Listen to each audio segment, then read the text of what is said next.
शंभू वर्मनकृत बुधभूषणच्या 107व्या भागामध्ये मी डॉक्टर दिनेश आपल्या सर्वांचं मनपूर्वक स्वागत करतो.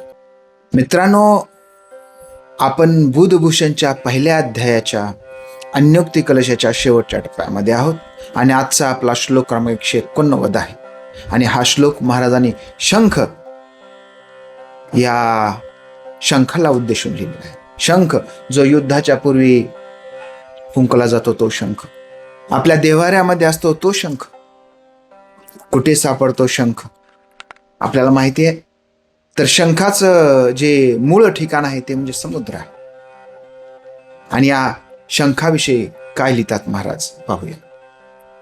रत्नाकरस्तव स्तुता भवतो तु शंकाद विश्वं पवित्रितमिदं सलिलेन यस्य कुटिलत्वमन्त किं कारणे वदसि शंख ददं न विद्म. रत्नाकरस्तव स्तुता, स्तुता म्हणजे पिता. रत्नाकर ज्याचा पिता आहे, ज्याचा वडील आहे. रत्नाकर म्हणजे काय? तर रत्नाकर म्हणजे समुद्र. समुद्र ज्याचा पिता आहे. भवतो निशंकाद. आता कुणाचा पिता आहे रत्नाकर?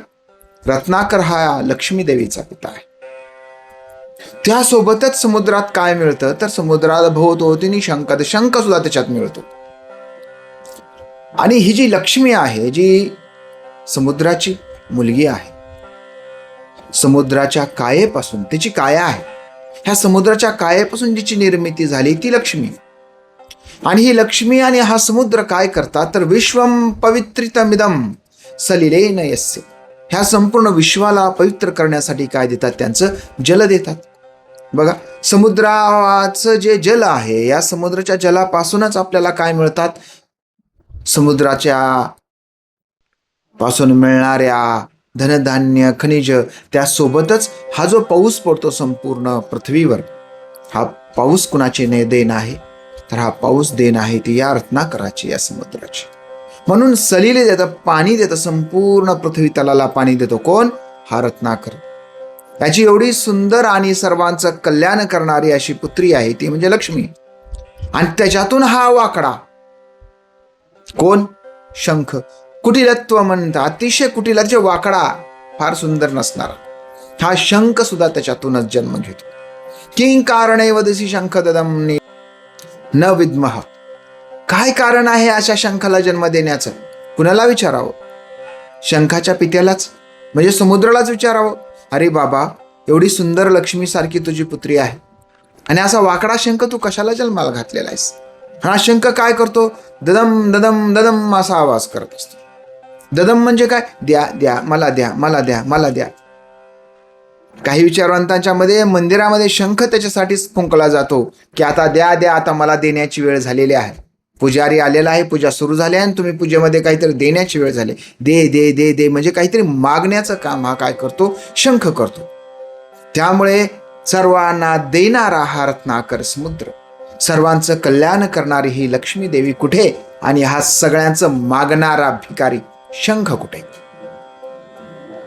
आणि ह्या मागण्याबद्दल कबीर लिहितात की कबीरा मांगन मौत है न मांगे भीक. कबीरजी म्हणतात की अरे बाबा, मागणं म्हणजे मौत आहे, मरण. एखाद्याला वस्तू मागण्यापेक्षा मेलेलं बरं, पण मागायची नाही. कारण तिथं आपल्या स्वाभिमानाला आपल्याला काय करावं लागते? तडजोड करावी लागते. आणि एकीकडे हा देणारा रत्नाकर समुद्र, देणारी महालक्ष्मी, आणि हा भिकारी शंख. कसाला असा हा शंख जन्माला घातला असेल हे शंखाच्या बापालाच म्हणजे समुद्रालाच विचारावं असं महाराज म्हणतात. अन्योक्ती कलशामध्ये याचा अर्थ असा आहे की बाबा हो, सगळेच देणारे जरी असले तरी एखादा त्यातून घेणारा पण असू शकतो. केवळ जन्मामुळे कुणी महान होत नाही. त्याचं कर्म, त्याचं कर्तृत्वच त्याला महान किंवा लहान बनवत असतं. त्यामुळे ज्या ठिकाणी समुद्र आहे, लक्ष्मी, तिथं शंखासारखी वृत्ती असू शकते. त्याचप्रमाणे आपल्या स्वाभिमानाशी आपण कधीही तडजोड करू नये. आपले संस्कार, आपलं वळण, आपले विचार हे उच्च असले पाहिजे. आणि हा उच्च विचारांचा वारसा आपण घेतला पाहिजे, तो पुढच्या पिढ्यांमध्ये सुद्धा आपण संक्रमित केला पाहिजे. अन्यथा शंखासारख्या वृत्ती जर आपण जोपासल्या तर ते काय करणार आहेत, तर पिढ्यांचं नाव तुमच्या सांभाळण्याचं, तुमच्या परवरिशचं नाव खराब करणार. त्यामुळे आपले सुपुत्र, आपली लेकरं ही शंखासारखी न होता लक्ष्मीसारखी देणारी, समुद्रासारखी देणारी. शंभूराजेंच्या या सुंदर संदेशासोबत थांबूया, भेटूया पुढच्या भागामध्ये. तोपर्यंत जय शहाजी, जय जिजाऊ, जय शिवराय, जय शंभूराजे.